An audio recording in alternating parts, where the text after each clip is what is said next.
ज़िक्र आले मोहम्मद सदियों से इसी शान से हो रहा है और इससे भी ज़्यादा होता रहेगा। ना इस ज़िक्र की कोई इब्तिदा है, ना इस ज़िक्र की कोई इंतहा है। इसलिए ये कैसे कहूँ कि जो सिलसिला पहली मुहर्रम को शुरू हुआ था, क्या वो पूरा हो गया? नहीं, ऐसा नहीं है। अक्सर बहुत से जुमले समझाने के लिए कह देता हूँ कि शायद दुनिया ये समझे कि ज़िक्र अली किसी को समझाने के लिए है या किसी को जलाने के लिए है। मेरा अपना नजरिया जो मैं समझता हूं वो ये है कि सरकार ने फरमाया, बल्कि सरकार ने तो फरमा ही दिया था। वाक़या यूं हुआ कि सलमान फारसी बजमे रसूल से बाहर आए तो किसी ने पूछा कि अंदर रसूलुल्लाह के पास कौन बैठा है? सलमान ने कहा, एक साहब बैठे हैं, मैं उन्हें नहीं पहचानता। अंदर गए तो देखा रसूलुल्लाह के पास अली बैठे थे, तो कहा सलमान तो बहुत झूठ बोलते हैं। रसूलुल्लाह ने कहा सलमान को बुलाओ। ये क्या कहा? सलमान आए। रसूलुल्लाह ने पूछा, ये तुमने इसे क्यों कहा? एक साहब बैठे हैं जिन्हें मैं नहीं पहचानता। सलमान ने कहा, आप ही ने तो कहा था कि अल्लाह को नहीं पहचाना सिवा मेरे और अली के, और मुझको किसी ने नहीं पहचाना सिवा अल्लाह और अली के, और अली को किसी ने नहीं पहचाना सिवा अल्लाह और रसूल।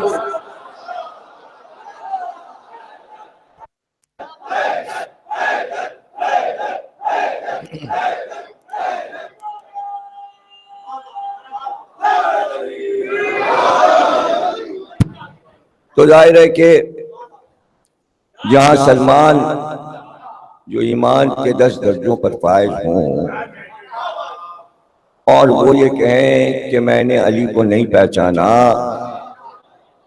तो आज कौन ये इस दौर में दावा कर सकता है हमने पहचाना?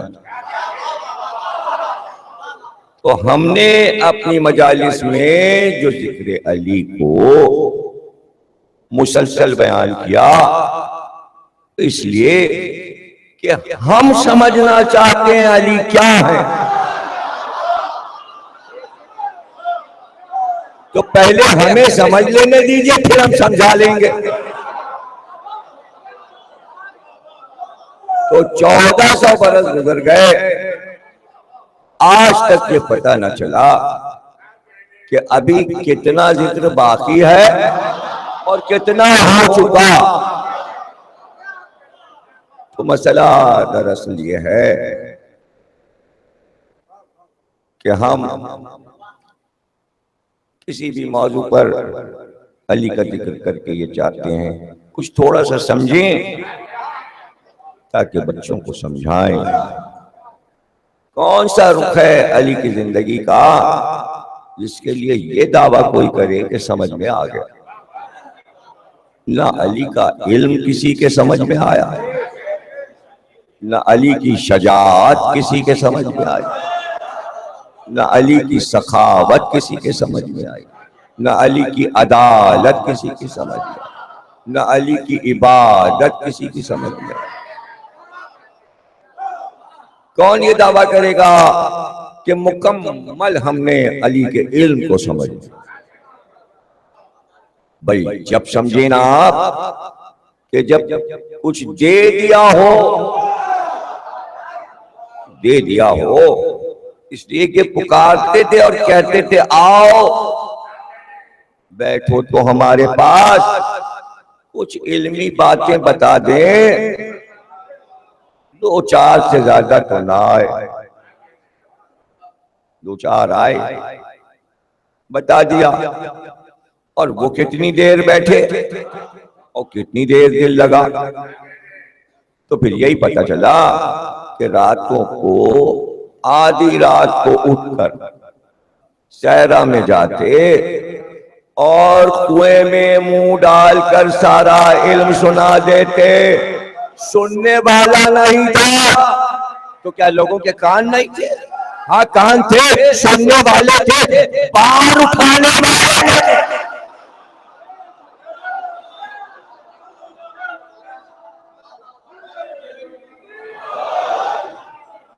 बार उठाने वाले। फरमाया हर इमाम का कौल है, ये 12 का कौल है। हमारा बयान, हमारी हदीस, हमारी फजीलत सिवा उलुल अज़्म अंबिया के और मलाइका सारे नहीं, मलके मुकर्रब जो अल्लाह से बहुत करीब हो, या अंबिया उलुल अज़्म या मलाइका मुकर्रब सकते हैं, या वो मोमिन जिसका इम्तिहान अल्लाह ले चुका हो।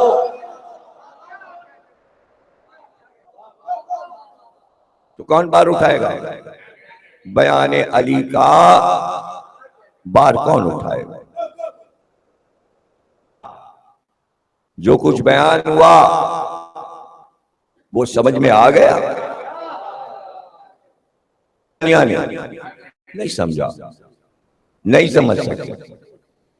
हाँ इतना समझ लिया कि सुनकर दिल खुश हो जाए, इसलिए कि विलाय अली दिल में है। खुशी की हद तक अपने को खुश करने के लिए नफ्स मुतमईन हो, फजीलत अली सुन, वरना फरमाने रसूल शुरू हो तो सदियां लगे, सुनाते रहिए। या अली, किसी ने उम्र में एक बार में एक हदीस याद कर ली, अल्लाह कहता है उसे जहन्नुम में नहीं जाने दूंगा। उम्र में, पूरी उम्र में एक हदीस याद, अब वो जहन्नुम में नहीं जा सकता। किसी ने कागज पे तुम्हारी शान की एक हदीस लिख दी, फिर वो जहन्नुम में नहीं जा सकता। अब किस फजीलत को कहें बहुत अजीम है और किस फजीलत को कहें ये इससे कम है, और ये सारी फजीलतें अली की कम है। और ये तो सब हमारे फवाइद की बातें हैं। एक हदीस याद कर लीजिए, एक हदीस कागज पे लिख लीजिए और जहन्नुम दूर हो गया। बस यही आजमाइश है कि फजीलत पढ़ी जाए और दिल उकताए ना, और दिल से दाद निकले और जिस्म के हर अज़ो दाद दे, आंख से जाहिर हो, चेहरे से जाहिर हो। ये भी कोई अली के फायदे की बात नहीं है, ये लोगों के शजरे की बात।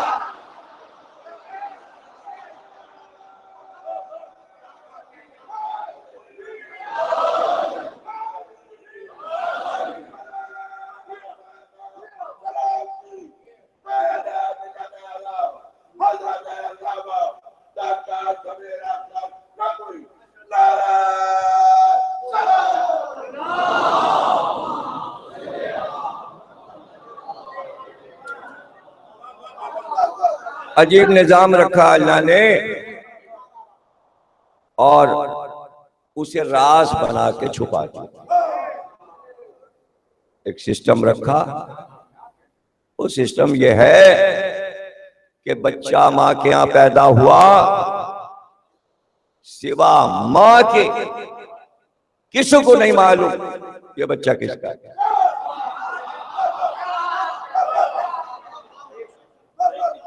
उसकी मर्जी, बच्चे से कह दे ये तेरा अब्बू है, दुनिया को मानना है, बाप को भी मानना है,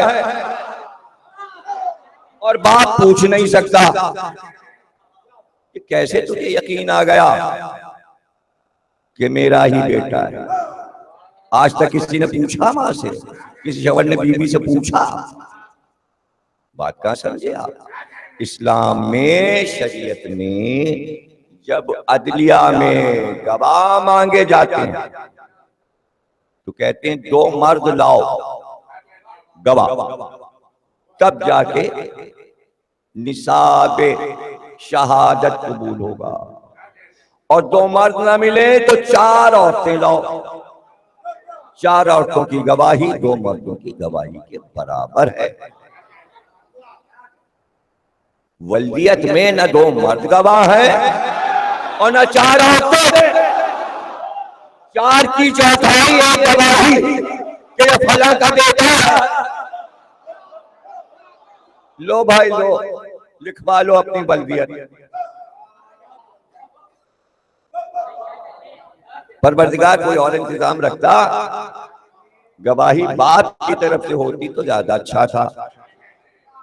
बाप गवाही दे नहीं सकता, इसलिए कि मां अमानतदार है। अमानत जिसके पास रहती है वही खयानत का पता भी दे सकती है। अरे बाप तो अपनी अमानत दे चुका, अमानतदार मां है इसलिए वो गवाह है। अब है अल्लाह का सिस्टम है, इसमें क्या किया जाए, क्या किया जाए? उनका भाई क्या किया जाए? ऐलान हो गया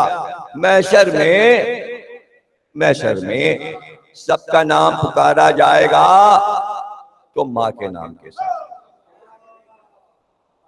क्यों? शजरा तो बाप से चलता, शजरा तो बाप से चलता है, ये मां के नाम से क्यों पुकारा जाएगा? अच्छा, जिसे देखिए मुझे सुनाता था, यहां लिखा है और वहां लिखा और यहां लिखा और वहां लिखा, मैं समझ ही में ये बात आती कि भाई ये क्या मामला है। ढूंढा तो पता चला कि भाई वजह यह है कि अल्लाह सबका पर्दा रखना चाहता है। तो कितने पर्दे हैं, यानी सबको पुकारा जाए मां के नाम से, तो सब जगह पर्दे पड़े हुए। तो इंसान है फुला इब्ने फुला, मां का नाम आ गया। एक से पूछा आलिम से, भाई क्या वजह है? उनका वो असल में अगर बाप के नाम से पुकारा जाता तो जरा हजरत ईसा को एहसास होता, तो चूंकि हजरत ईसा का नाम पुकारा जाएगा, ईसा भी ने मरियम, तो ईसा शिकवा करते हैं सबको बाप के नाम से पुकार रहा है और मैं अकेला माँ के नाम से पुकार। तो अल्लाह ने फैसला किया कि सबको माँ के नाम से पुकार।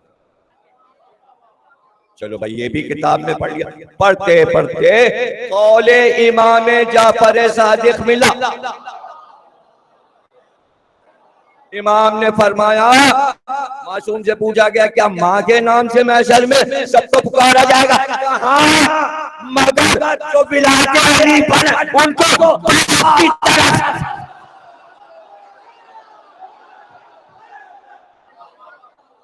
क्यों भाई, विलायत अली वालों को वल्दियत से क्यों पुकारा जाएगा? इमाम ने फरमा दिया, अब इसमें क्या बात है? लेकिन बात तो उधर की है ना कि अम्मा के नाम से उनको पुकारा जाएगा, तो उसकी वजह से समझाना है मामला कि विलायत अली की अहमियत क्या है। चूंकि गवाही में 2 मर्द हो या 4 औरतें हो, यहाँ अम्मा है अकेली, तो अब जिसने विलायत को मान लिया उसके रुतबे को बढ़ा के कहा एक गवाह माँ है, एक गवाह अली है। अब अली से गवाह कौन है?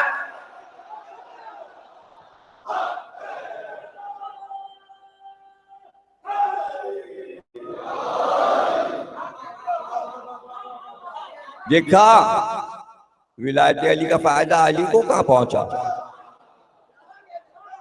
अली को फायदा लेके क्या करना है अपनी विलायत का फायदा। उन्होंने कब फायदा लिया।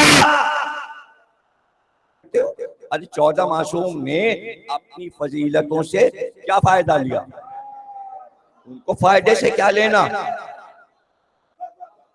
हर फजीलत 14 मासूम की हमें फायदा पहुंचा रही है। कितने अहमक हैं मुसलमान, कितने अहमक हैं। जाहिल मुतलक, अक्ल से आरी, अक्ल सल्ब, इल्म छीन लिया। जिस हदीस को पढ़िए लतीफा, अच्छी भली हदीस होगी, घुमाएंगे लतीफा बना देंगे, लिखना ही नहीं आता। और ढूंढ डाले तमाम किताबें मुसलमानों, नाम मैं गिनवाऊंगा। मशहूर किताबों में बुखारी है, मुस्लिम है, तिरमिजी है,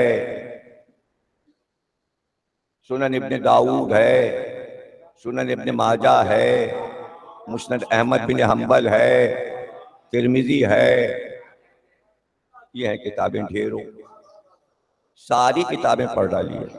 ना कहीं अक्ल का जिक्र है, ना कहीं नूर का जिक्र है, ना कहीं तौहीद समझाई गई, और ना कहीं इल्म की बात हुई। नमाज रोजा, नमाज रोजा, नमाज रोजा, नमाज रोजा, नमाज रोजा, नमाज, 6 जिल्दें खत्म हो गई। बहुत से बहुत हज, ज़कात। भाई ये इल्म नहीं है, ये इल्म नहीं है, ये अमल है। तो अमल का तो इतना जिक्र है, और इल्म कहाँ है। इल्म कहाँ है। अब ये तो आले मोहम्मद का कमाल है कि जिसे दुनिया अमल कहती है उसको भी इल्म बना दिया। मोहम्मद क्या नमाज इल्म है, इल्म, ज़कात इल्म, इल्म फिर रही अमल अमल अमल। और फरमा दिया कितने सुतून हैं दीन के, क्या सुतून। फरमाया 5 सुतून। रसूलुल्लाह ने फरमाया 5 सुतून पे दीन की इमारत, 5 खंबे हैं उस पे इमारत खड़ी है। एक सुतून है नमाज, एक है रोजा, एक है हज, एक है ज़कात, 5वें विलायत। ये हर इमाम से भी, रसूलुल्लाह से भी है, मौला अली से भी है, इमाम हसन से भी, इमाम हुसैन से भी, चौथे से भी, 5वें, 6वें, 7वें, 8वें, 9वें, 10वें, 11वें और 12वें, सब ने इस हदीस को बार बार बयान किया।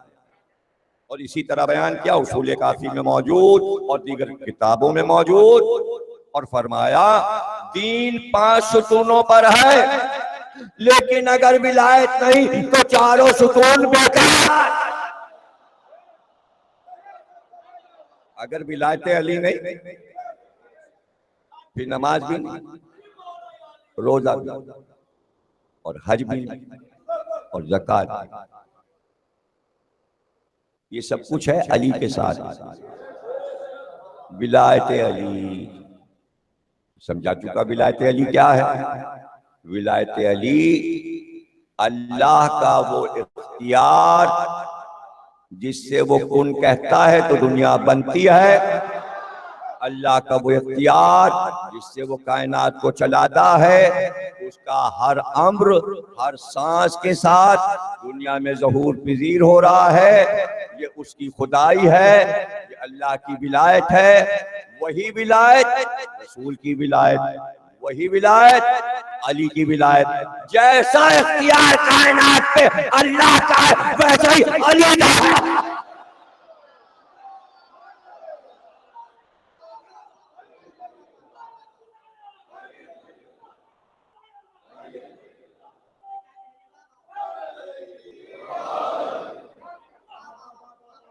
इख्तियार,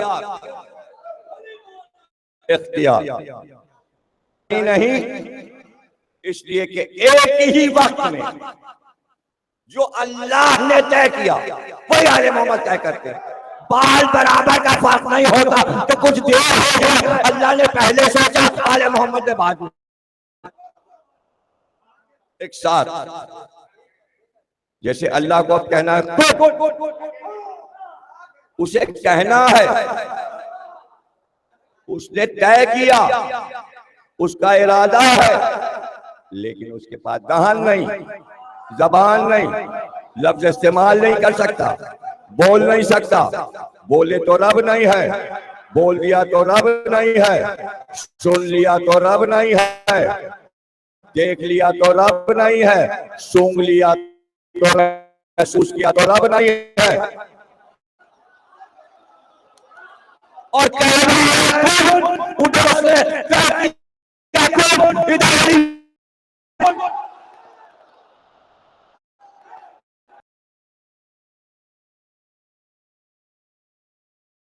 एक आदम उठ गया, उसने पूछा आदम से पहले क्या? तो मैंने कहा बन जा। एक आदम बन गया। तो उससे पहले मैंने कहा बन जा आदम। तो उससे पहले आदम, उससे पहले आदम, उससे पहले आदम। अब वो पूछता जाता है, अली कहते जाते हैं आदम से पहले आदम, आदम से पहले आदम।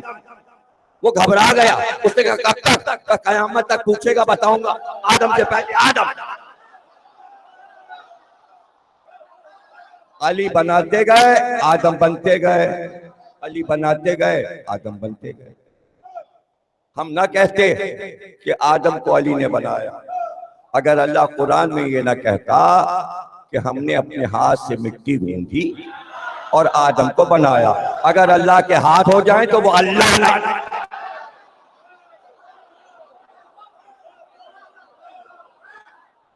बस ये सारी नजाकतें हैं।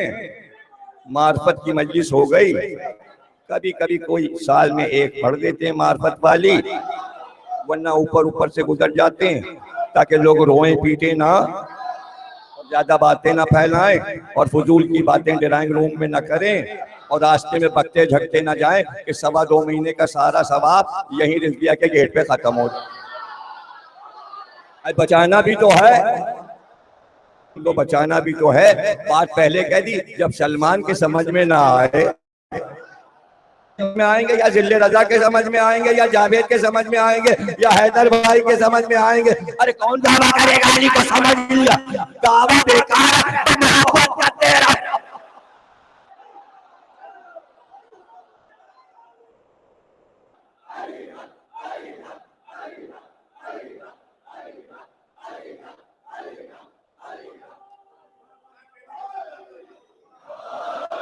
एक परेशानी इधर, एक परेशानी इधर कि यहां पर पढ़ो फजीलत अली और विलायत अली, और भाई झगड़ो उनसे कि खुद ही वो बताएं कि हम किस खानदान के और किस शजरे के। ये मुसीबत इधर, ये मुसीबत इधर, और वो मुसीबत उधर कि उम्मत की मुसीबत भी संभालो। हमारी परेशानी ये वाली, बढ़ाए जा रहे हैं, चढ़ाए जा रहे हैं, बढ़ाए चला, यहाँ ये परेशानी, और उधर ये परेशानी। भाई आपको क्या परेशानी? अरे उम्मत साहिबा, आपको क्या परेशानी? उम्मत साहिबा ने कहा भाई देखो हमारी परेशानी ये है, हमारे यहाँ तरतीब से फजीलत होती है, हमारे यहाँ तरतीब से फजीलत होती है। वो अफजल, उसके बाद जो आवे वो उससे कम अफजल, फिर जो आवे वो उससे कम अफजल। अब आ गया अली, उनका वो बिल्कुल ही कम अफजल। ये है परेशानी। अब उस परेशानी में फेरिज बनाइए तो दिमाग घूम जाता है। कहां से शुरू करें इनकी परेशानी? इनकी सबसे बड़ी परेशानी अली के बाप काफिर थे। ये क्या हुआ भाई? भाई आपने बनाया, माना, बकरी ने दूध दिया, ये क्या हुआ? बस नहीं, हम नहीं मानते। अबू तालिब ने कलमा पढ़ा ही नहीं। भाई परेशानी, अच्छा हम परेशानी आपकी समझ गए। परेशानी आपकी ये चार है।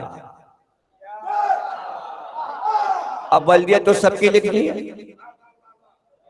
और वल्दियत से नाम लिखा जाता है, अरब का कायदा।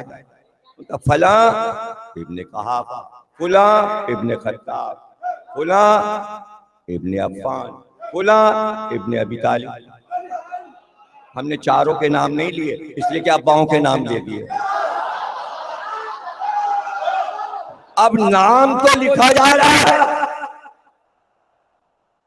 और सब काफिर। चूंकि किसी के अब्बा ईमान न लाए, तो अब हम कैसे लिखें कि अली के अब्बा ईमान लाए? ये है परेशानी।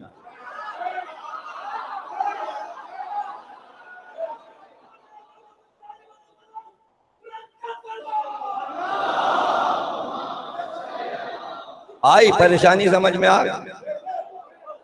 अच्छा, आज 1400 साल के बाद आपके सामने ये परेशानी है उम्मत साहिबा की, तो पहले भी होगी, पहले भी होगी। तो क्या ये परेशानी अली के सामने नहीं उठी होगी? अली के सामने नहीं होगी।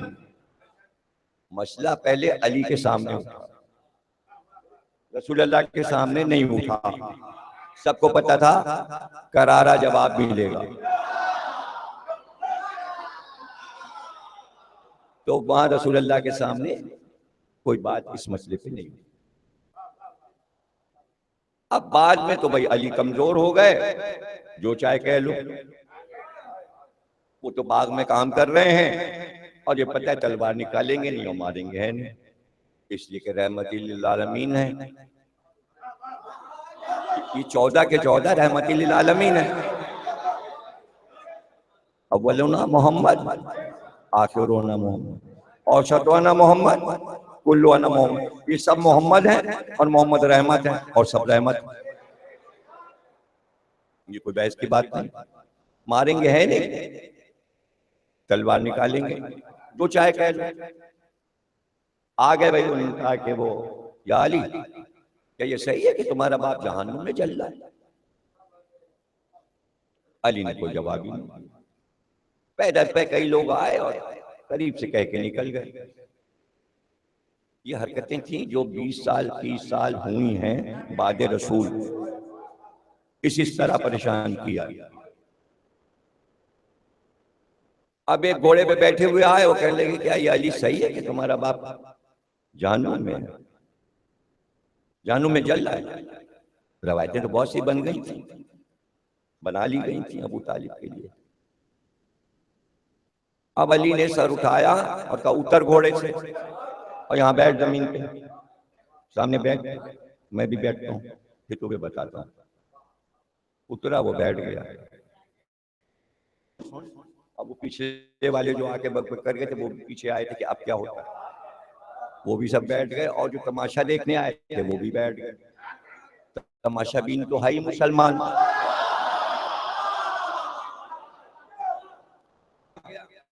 सब बैठ गए। ये बताओ, मस्जिद नबवी में मिंबर पे तुमने रसूल अल्लाह से यह हदीस सुनी है कि अली कसीम जन्नत वल नार है? अब जैसे ही आप नजफ के रोजे में सदर दरवाजे से दाखिल होंगे तो जरी के ऊपर और दरवाजे के ऊपर भी ये हदीस बड़ी बड़ी सोने से लिखी हुई है।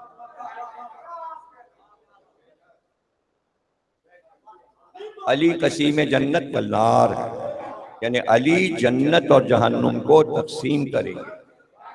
किसने फरमाया? रसूल अल्लाह ने। रोज़े नजफ पे लिखो। उनका हाँ ये हदीस तो सुनी कि जन्नत और जहन्नम आप तकसीम करेंगे। तो कहा जब मैं तकसीम करूंगा तो मैं अपने बाप को कहां लेके जाऊंगा? अरे मैं जब जाऊंगा तो अपने बाप अबू तालिब को जन्नत पे लेके जाऊंगा। अब तुम लोग बताओ तुम्हारे अब्बाओं का क्या हो?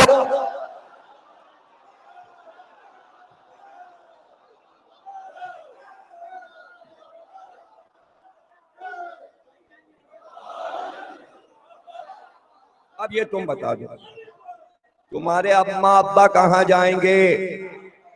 भाग गए। जाहिर है कि इल्म के सामने कौन ठहरता है? इल्म के सामने कौन रोका? एक दिन इमाम हसन अलैहिस्सलाम आए, आंख में आंसू थे। कहा बाबा, अक्सर ये बहस उठ जाती है कि तुम्हारे दादा अबू तालिब का ईमान कलमा ही नहीं पड़ा था। का बेटा, अब अगर कोई कहे तो सबको रोकना और रोक के बताना कि रसूल अल्लाह ने फरमाया है मुझसे, और मैं तुमसे कह रहा हूं। रसूल अल्लाह ने कहा, पूरी दुनिया का ईमान अगर तराजू के एक पल्ले में और अबू तालिब का ईमान दूसरे पल्ले, दुनिया का पल्ला।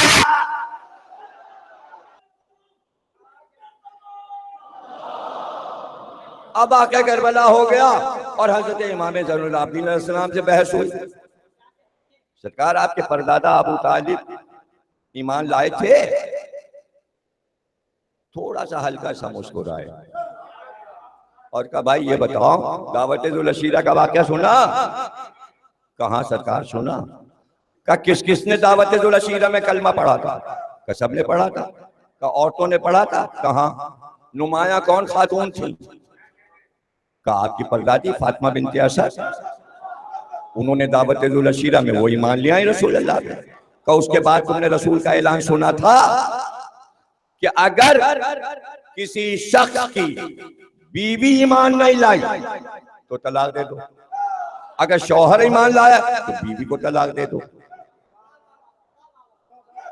और अगर बीवी ईमान लाई तो शौहर को तलाक दे दो। इसी बिना पर दो बेटियां ऐसी थीं कि जो अबू लहब के घर में दो बेटों को थी, वो दोनों ईमान लाई। अबू लहब ने दोनों बहुओं को घर से निकाल दिया। इस ऐलान के बाद तलाक ऑलरेडी हो गई। इमाम ने फरमाया, फातिमा बिनते असद ने कलमा पढ़ा, अबू तालिब ने नहीं पढ़ा, रसूल अल्लाह ने तलाक क्यों नहीं दी?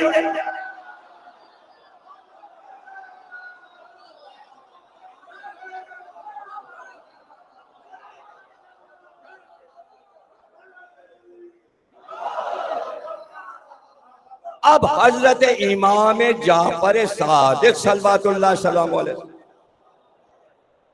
क्या आपके जद अबू तालिब कलमा पढ़ के मुसलमान हो गए थे? आपने कहा बैठो समझाते। आपने फरमाया कि कलमा पढ़ना कुछ नहीं है, अल्लाह पर ईमान लाना असल चीज। अल्लाह ने दो तरह का ईमान लाना कुरान में रखा। एक तो वो है कि पुकार के चीख करके ईमान लाया, एक तरीका ये। दूसरा तरीका अल्लाह ने कुरान में रखा, बस दिल ही दिल में ईमान लाओ, कोई ऐलान की जरूरत नहीं।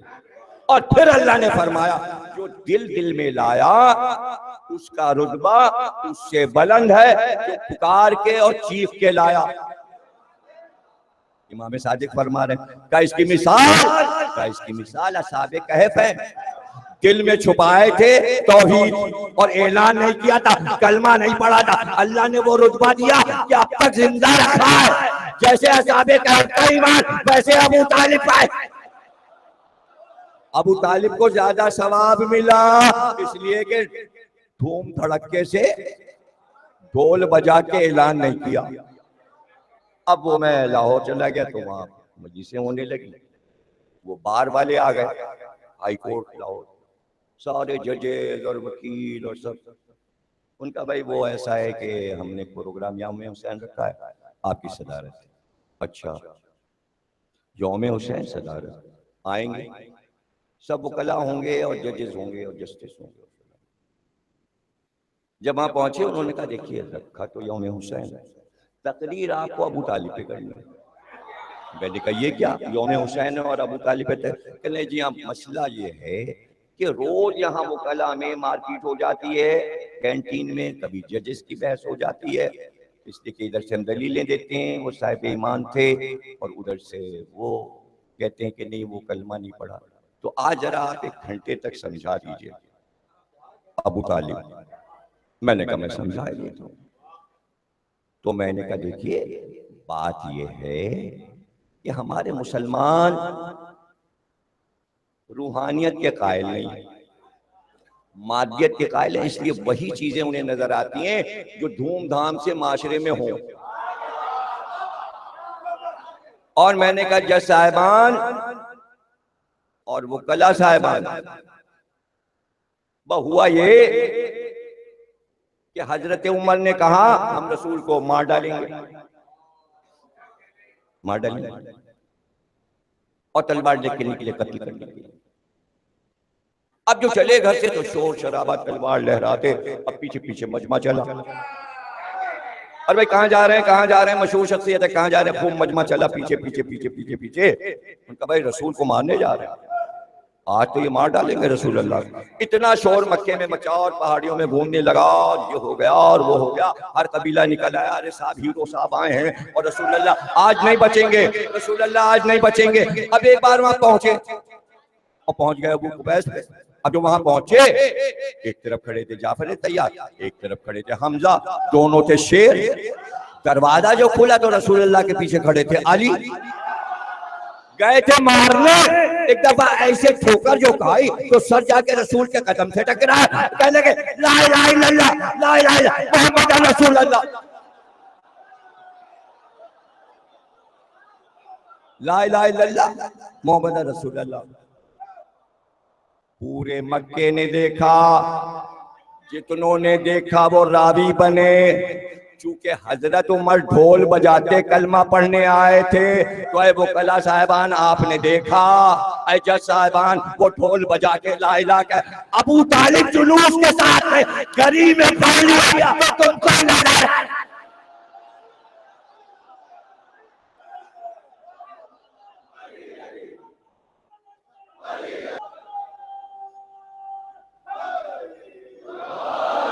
अब जितने शिया सुन्नी वो कला थे वो सब हाथ चूमने लगे। भाई आपने बड़ा अच्छी तरह समझा, मैं डर रहा था शायद कोई नाराज वाला, कहने आपने तो दोनों की बड़ी तारीफ, कलमा उन्होंने भी पढ़ा इन्होंने भी पढ़ा, वो जुलूस के साथ आए, हमें पता ही नहीं था कि वो जुलूस, आपने क्या शान दिखा दी। भाई आपसे पहले ये शान पढ़ी नहीं गई पंजाब में जैसे आपने पढ़ी, और हमें पता ही नहीं था कि किस तरह उन्होंने कलमा पढ़ा। भैया सुना आए थे कलमा पढ़ा, आज आपने मंजर दिखाया, मंजर दिखाया। हमने कहा हम तो भैया ऐसे ही पढ़ते हैं, हम तो तासुब करते ही नहीं, ना किसी को बुरा भला कहते हैं। अब ये तकरीर हो गई, इसकी हुई शोहरत, इतनी शोहरत हुई कि कोई इंतहा नहीं, लोग आने लगे, टेलीफोन आने लगे अहले सुन्नत उलमा के, भाई बहुत अच्छी तकरीर, और बरेलवी तो आपसे बहुत खुश है, इसलिए कि ऐसी तारीफ आपने हजरत की फरमा दी। मैंने कहा खुदा का शुक्र है कि वो खुश हैं। अब एक मजमा आ गया, उन्होंने कहा भाई आपकी तकरीर बहुत अच्छी रही, तबलीगी रही, पत्तोकी में एक मसला है। मैंने कहा वहां क्या मसला है? कहने वो मस्जिद है सामने और वहां आमने सामने मस्जिद। अब जब हम अबू तालिब का जिक्र करते हैं, अब्दुल मुत्तलिब का जिक्र करते हैं, जनाब वो कहते हैं सब काफिर थे। अब बताइए हम क्या करें? अब आपने ये तकरीर अच्छी कर दी इस मौजू पे, तो अगर आप पत्तों की तशरीफ ले आए तो हमारे कुछ मसले हल हो जाएंगे। हमने कहा अच्छा भाई आएंगे। अब वहाँ तो ये हाई कोर्ट वाली तकरीर की वजह से सारा मजमा जमा हो गया, और जहाँ मैं ठहरा था मौज दरिया रोड, वहाँ के SHO साहब कहने लगे हम भी चलेंगे, DSP साहब ने कहा हम भी चलेंगे। चलिए भाई बहुत अच्छा है, सब देखें भाई वहाँ क्या बात होती है। वहाँ पहुंचे, इतना मजमा लाहौर से साथ गया, फिर वहाँ का मजमा भरा हुआ था सड़क तक मजमा। अंदर गए, मेज रखी है, एक कुर्सी रखी है और मेज पे किताबें ढेर। अब जो मैं बैठे गए, मैंने कहा ये किताबें क्यों? कहने लगे आप दलीलें देंगे ना तो किताबें खोल खोल के दिखाइएगा। मैंने कहा ना, इतना मुझे टाइम नहीं मिलेगा, मैं ढूंढूं और फिर दिखाऊं और कुछ नहीं, मैं तो थोड़ी सी बात करूंगा, समझ में आ गई तो आ गई, नहीं आई तो नहीं, समझ में आ गई तो आ गई, ठीक है। कहने के ठीक है, बहरहाल अगर हवाला चाहिए तो ये सब सही बुखारी मुस्लिम, हाँ हमने कहा रखा रहने दीजिए सब है। हमने बात इतनी सी की, हमने कहा भाई बात दरअसल ये है कि पूरी उम्मत से मैं ये पूछता हूं कि 1,24,000 अंबिया गुजरे, 20 या 25 का नाम कुरान में है, इतनी तारीफ में, ये करोड़ों अंबिया कौन थे?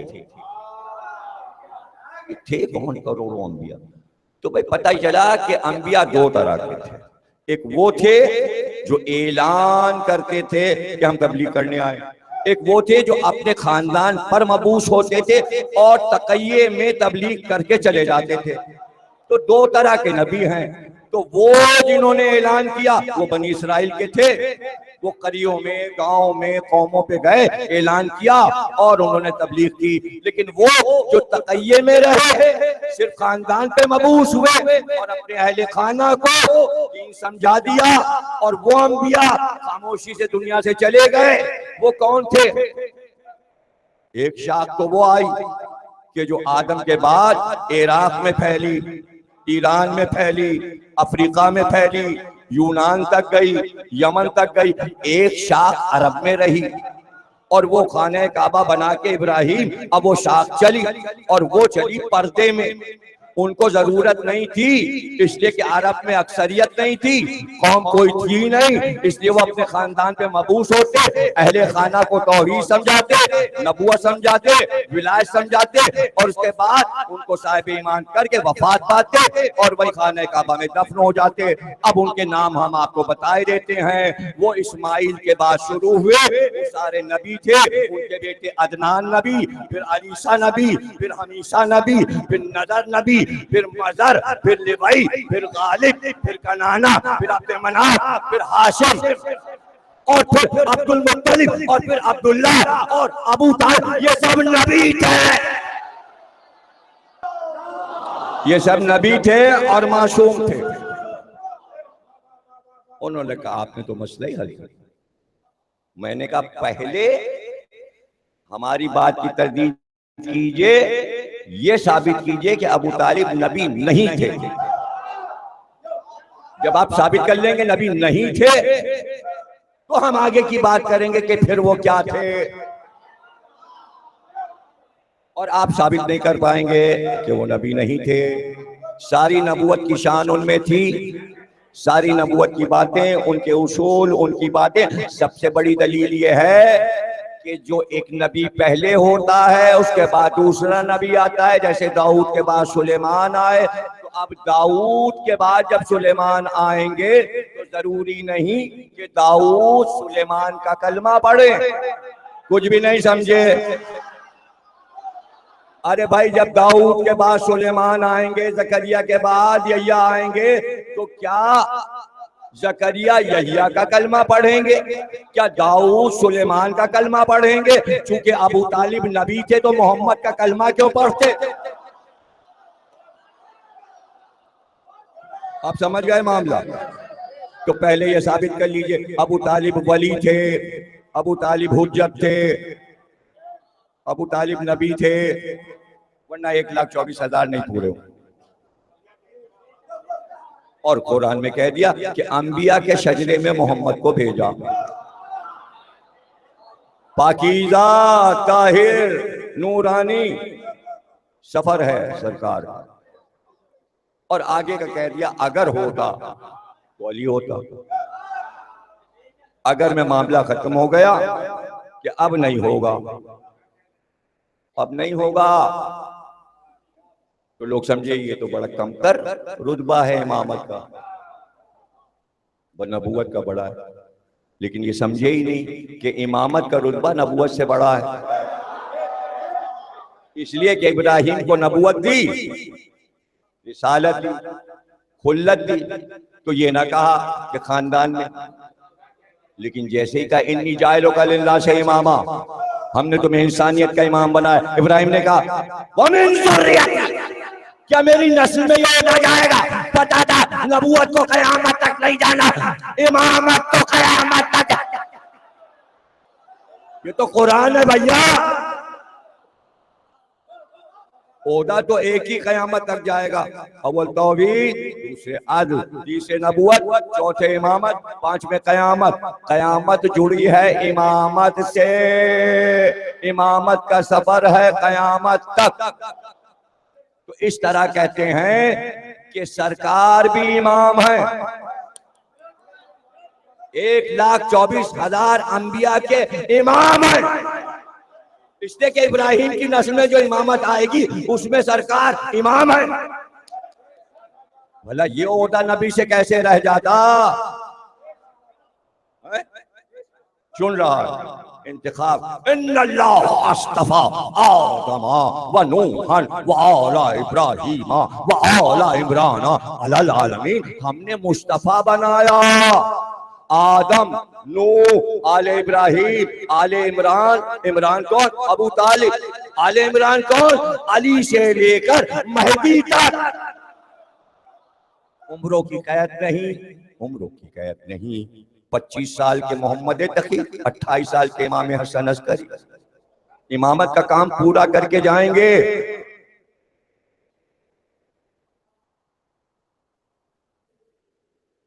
ये तो होना ही था। देर में मजलिस शुरू हुई, लंबी लंबी सोचखानियां।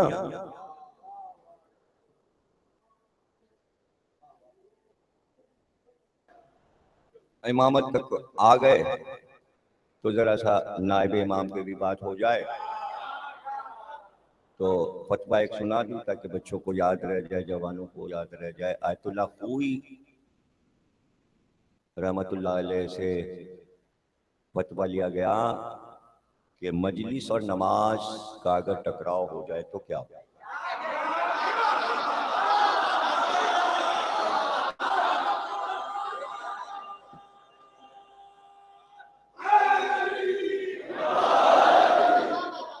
छपा हुआ उनका फतवा मौजूद है। और फतवे का जो पहला हिस्सा है असल में वो है काम का। देखिए जो पहला हिस्सा होता है ना किसी भी इबारत का, वो अहम होता है। दूसरा इतना अहम नहीं होता कि उसके बारे में सोचने लगे। तो ये जिम्मेदारी आपकी है। मैंने कह दिया जो पहला हिस्सा फतवे का होगा उस पे सोचना है, और दूसरे वाले पे सोचना नहीं है, फौरन बोलना है। पहले पे बोलना नहीं है, पहले पे चुप रहना है, पहले पे सोचना है, गौर करना है, और दूसरे हिस्से पे बोलना है। फतवे के दो हिस्से हैं।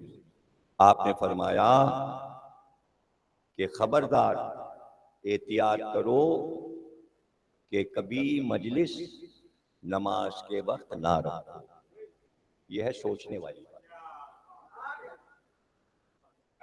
क्या फरमाया आयतुल्लाह कोई ने? मजलिस नमाज के वक्त मत रखो, नहीं करनी चाहिए। तो आयतुल्लाह कोई ने ये जब फरमाया, उससे पहले से लखनऊ से ये तरीका है कि जब मजलिस का ऐलान होता है, और होता था, तो कैसे होता है सुन लीजिए। मजलिस होगी बाद नमाज फज्र, ये ऐलान होता है। मजलिस होगी बवक्त फज्र। मैंने कहा था सोचना है, अभी नहीं बोलना, बोलना बोलना दूसरे, अभी सोचना है। क्या ऐलान होता है हमारे यहाँ? मजलिस होगी बाद नमाज फज्र। और हमारे रिजविया में यहाँ हर सुबह की नमाज के बाद एक मजलिस होती है, तकरीबन हर मस्जिद में होती है। सुबह की नमाज खत्म हुई, मजलिस होती है। मजलिस होगी बाद नमाज ज़ोहरैन, या ये ऐलान होता है मजलिस होगी ऐन ज़ोहरैन के वक्त। सोचिए सोचिए, ये कब से तरीका चला रहा है। मजलिस होगी बाद नमाज मगरिबैन, या ये ऐलान होता है मजलिस होगी वक्त मगरिबैन, बाद फज्र, बाद ज़ोहरैन, बाद मगरिबैन। आयतुल्लाह कोई क्या फरमा रहे? नमाज के वक्त मजलिस ना रखना। रखते ही नहीं, कोई साहब को भी मालूम था नहीं, उनको भी पता है बाद फज्र, बाद ज़ोहरैन, बाद मगरिबैन। सोच लिया। दूसरा हिस्सा सुनाऊं? अब दूसरा हिस्सा सुना है कि मजलिस कभी नमाज के वक्त ना रखी जाए, और अगर ऐसा हो कि मजलिस हो रही हो और नमाज का वक्त आ जाए, खबरदार मजलिस से उठना।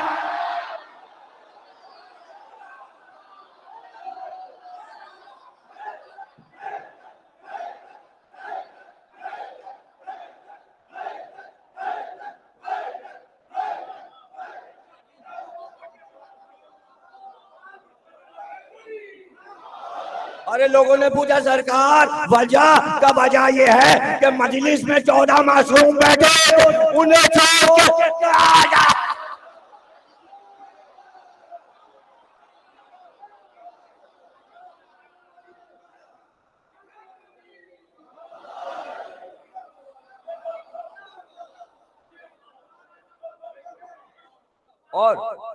और भी सुन लीजिए, नमाज की कज़ा है, थोड़ी देर बाद पढ़ लो। मजलिस की कज़ा नहीं है, गई तो दूसरी है, ये वाली नहीं।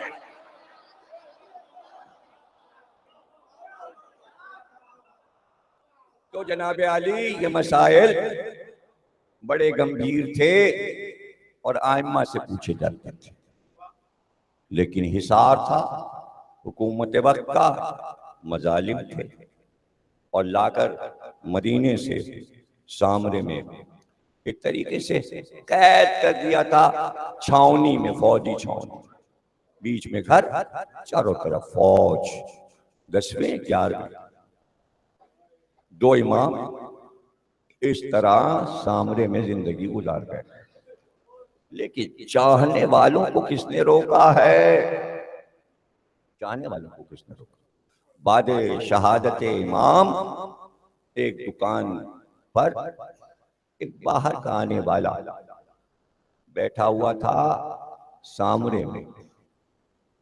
तो दुकानदार ने आने वाले दोस्त से कहा, वो देख रहा है एक बूढ़ा जा रहा है, कमर झुकी और इसके बड़े बड़े बाल, देख रहा है कितना इसके चेहरे से ईमान टपक रहा है, इसको जानता है? कहा नहीं मैं नहीं जानता। कहा ये इमाम हसन अस्करी अलैहिस्सलाम का गुलाम है। इमाम की शहादत के बाद का दिल चाहता है इससे बातें करें। हम तो मुसाफिर हैं, हमने तो इमाम की इजाजत नहीं की, इसने तो देखा है, खिदमत की है, कब बुलाएं? कहाँ बुला लाए। कब ये मुसाफिर है, तुम अपने आका की कुछ शान बयान करोगे? कहा मैं क्या अपने आका की शान सुनाऊं, ये सामने निकल के जाओ, देखो मैदान कितना बड़ा है, लकोदक 1 मील तक मैदान है, सामने जाओ। इस वक्त तो खाली पड़ा है, लेकिन मंगल और जुमेरात 2 दिन इस मैदान में जगह नहीं होती थी, इतने घोड़सवार, ऊंट सवार, बैलगाड़ियां, पैदल लाखों लोग खड़े होते थे। हफ्ते में 2 दिन। का क्यों? का ये 2 दिन थे कि मेरा इमाम दरवाजे से बरामद होता था और उस चांद की ज़ियारत करने के लिए लाखों लोग एक झलक हसन अस्करी की देखे। ये मेरे आका की शान थी। और सुनोगे मेरे आका की शान, खलीफा वक्त ने दरबार में बुलवाया कि हम आपसे मिलना चाहते हैं, तशरीफ लाइए। इमाम चले गए। जब पहुंचे महल के दरवाजे पे तो खलीफा वक्त ने कहा कि पर्दा ना हटाना, इसलिए कि जब मुअज्जिज मेहमान आते थे गुलाम पर्दे को उठा देते थे। खलीफा वक्त ने कहा कोई गुलाम पर्दा ना उठाए, खुद अपने हाथ से पर्दा हटा के आए, और इंतजार में बैठा है खुश होने के लिए कि कोई गुलाम पर्दा नहीं हटाएगा, खुद ही अपने हाथ से पर्दा उठा के अंदर आएंगे।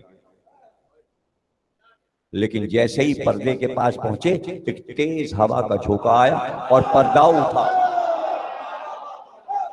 और इमाम सीधे चलते चले गए। जैसे इमाम को देखा और ये मौजज़ा देखा, तख्त पर से उठा और तख्त पे इमाम को बिठाया और का बस ज़ियारत के लिए चाहता था। सवारी तैयार है, घर तशरीफ ले जाइए। यह है शान इमामत, ये शान इमामत है। जहर दे दिया गया 28 साल की उम्र में। वो वक्त करीब आ रहा है कि जब आप इस जहान को अलविदा कहेंगे। ऐसे में हजरते नरजिस खातून गोद में आखिरी हुज्जत को लिए हुए 4 या 5 बरस की उम्र और अपने चांद को गोश्त से लिपटाए हुए, और कहती हैं वाली अभी अभी इत्तिला दी है कनीजों ने और बाहर से गुलामों ने कि इस घर को बादशाह वक्त की फौज ने घेर लिया है, और हुक्म यह है जैसे ही हसन अस्करी दुनिया से इंतकाल करें, घर में जितने अफराद हैं सबको कत्ल कर दिया जाए, सबको कत्ल कर दिया जाए। मेरे सरताज, ये आपका चांद, ये 12वां इमाम, मैं एक खातून, मैं कैसे इसकी हिफाजत करूंगी? इमाम ने कहा नरजिस परेशान न हो, जैसे ही अभी मेरी रूह परवाज करेगी, पीछे के दरवाजे से जाना, सीढ़ी से उतरना, वो सीढ़ियां दजला के दरिया पे खत्म होंगी, वहां एक कश्ती खड़ी होगी, उस कश्ती में मेहदी को लेके बैठ जाना, वो कश्ती तुम्हें लेके चली जाएगी, इधर सिपाही घर में घुसेंगे, न तुम्हें पाएंगे न मेरे बेटे को पाएंगे। कश्ती जब दूसरे किनारे पे पहुंच जाए, वहां कुछ ख्वातीन पर्दे में तुम्हें मिलेंगी, वो तुम्हें लेकर सुरमन राह जाएंगी। सुरमन राह के एक घर के सामने वो तमाम बीबियां तुम्हें कहेंगी ये आपकी मंजिल है, तुम दरवाजा खटखटाना, वहां से एक बुजुर्ग निकलेंगे, वो तुम पर सलाम करेंगे, तुम्हारे बच्चे पे सलाम करेंगे, और फिर वो कहेंगे मैं इस बच्चे का सरपरस्त हूँ, और फिर वो गैब में रहेगा और परवरिश पाएगा। तो एक बार रोकर कहा वाली खुदा हाफिज, लेकिन बता तो दीजिए जो मेरे बच्चे के मुहाफिज हैं वो कौन है? जो मेरे मुहाफिज हैं वो कौन है? का वो बहुत बुजुर्ग हैं, उनकी उम्र 80 साल से ज्यादा है। का बता तो दीजिए वो कौन है? कहा वो मेरे जज अब्बास के परोते हैं, वो अब्बास से अलमदार के परोते हैं। कुछ देर के लिए बीबी ने अब्बास का नाम सुना तो आंसू पोंछे और कहा इसमें राज क्या है? कहा नरजिस सुन लो और बेटे को सुना देना और जमाने को बता देना कि जब करबला में वो वक्त आया कि जब अब्बास ने अपने भाइयों को बुलाया और तीनों भाइयों को बुलाकर कहा मेरे सामने जाओ और मेरे सामने तुम्हारी लाशें आए ताकि मुझे इत्मीनान हो जाए कि मेरे मरने के बाद पता नहीं तुम हुसैन का साथ दो या ना दो, मैं खुश होना चाहता हूँ कि तुम्हारी लाशें देख लो। तो उस वक्त चारों भाई खड़े हुए और चारों भाई ने एक दूसरे के कांधे पे हाथ रखा और उसके बाद परवरदिगार और रसूल की कसम खाई और उसके बाद बच्चों को बुलाकर चारों ने अपने छोटे बच्चों को दायरे में खड़े करके कहा बच्चों ये कसम तुम्हारे लिए है, आज हम हुसैन पर कुर्बान हो रहे हैं। तुम जब तक जीना हुसैन की हिफाजत करना, कयामत तक अब्बास की औलाद सादात की हिफाजत करोगे। चूंकि कसम खाई है अब्बास अलमदार ने, इमाम महदी की हिफाजत औलाद अब्बास करेगी। अल्लाह अकबर। क्या फक्र है कि औलाद अब्बास हुसैन की औलाद की हिफाजत करे और हुसैन के जाहिर और अज़ादार। रवायत यह है कि जब काफिला चलता है करबला के लिए तो एक बार हुसैन आवाज देते अब्बास हमारे जाहिर आ रहे हैं, तो कहते हैं अब्बास जाहिरों को लेकर करबला पहुंचा के कहते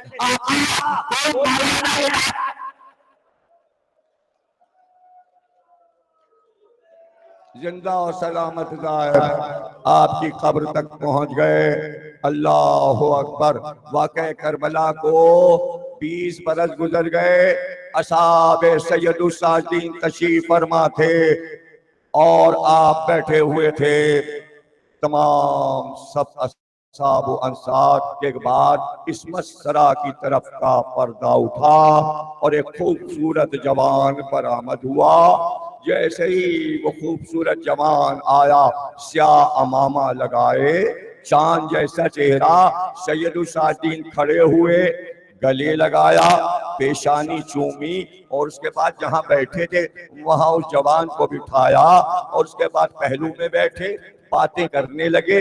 थोड़ी देर के बाद जब बातें खत्म हुई, वो जवान उठा, उसी तरफ से जहां से आया था इस मसरा से, पर्दा उठा के घर में चला गया। इमाम बैठ गए। एक बार सारे असहाब व अंसार ने कहा, आप इमाम वक्त हैं, इमाम वक्त किसी के लिए नहीं उठता, उसका उसका ताजीम करना वाजिब नहीं है, गैर मासूम के लिए। अगर मासूम आए तो मासूम उठता है। ये कौन सा जवान था जिसे देखते ही आप खड़े हो गए? कहा, ये मेरे चचा अब्बास का बेटा फजल है, इसकी ताजीम मुझ पे वाजिब है।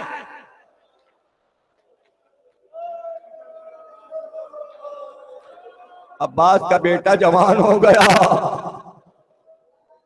अब्बास का बेटा जवान हो गया।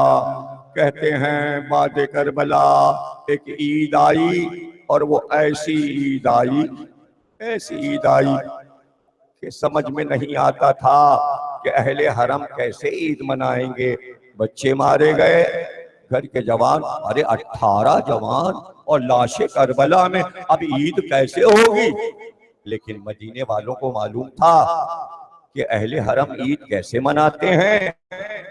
हजरत ज़ैनब की ईद ये थी, हुसैन को देख लिया, ईद हो गई। और फिर कहती थी, भैया अब चलिए उम्मुल बनीन के घर, हम अब्बास को देखें, अपने 4 चांद देखें, अब्बास के चारों भाइयों को देखें तो फिर हमारी ईद हो।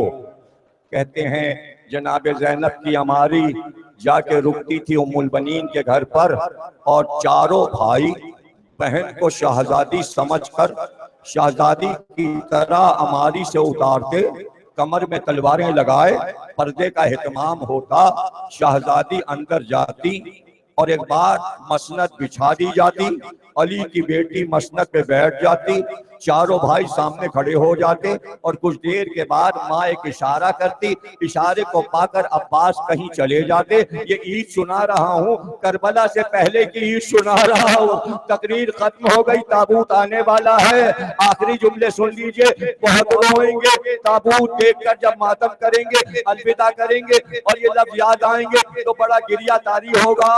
ऐसे ईद होती, उम्मुल बनीन इशारा करती, अब्बास कहीं चले जाते। कुछ देर के बाद अब्बास आते, कमर पे मश्क लादे हुए, हाथ में मिट्टी का एक कूजा लिए हुए, और एक बार जनाब ज़ैनब के सामने आकर मश्क का दहाना खोलते, कूजे में पानी लेते और फिर बहन के सामने पेश करते। अब्बास के हाथ से ज़ैनब पानी लेके पी लेती। ये थी ईद। अब बादे करबला बड़ा गिरिया हुआ कब्रे रसूल पर। फिर उसके बाद हजरत ज़ैनब ने कहा, मैं उम्मुल बनीन के घर जाऊंगी वरना मेरी ईद नहीं होगी। नाका जनाबे ज़ैनब का हजरत उम्मुल बनीन के घर पर जाकर उतरा। अब जो हजरत ज़ैनब गई तो चारों तरफ देखकर कहा, मेरे चांद कहाँ है? ये अब्बास, घर वीरान है। अब्बास कहते जैसे ही हजरत ज़ैनब ने पुकारा, अब्बास का बेटा छोटा सा एक मश्क लिया है,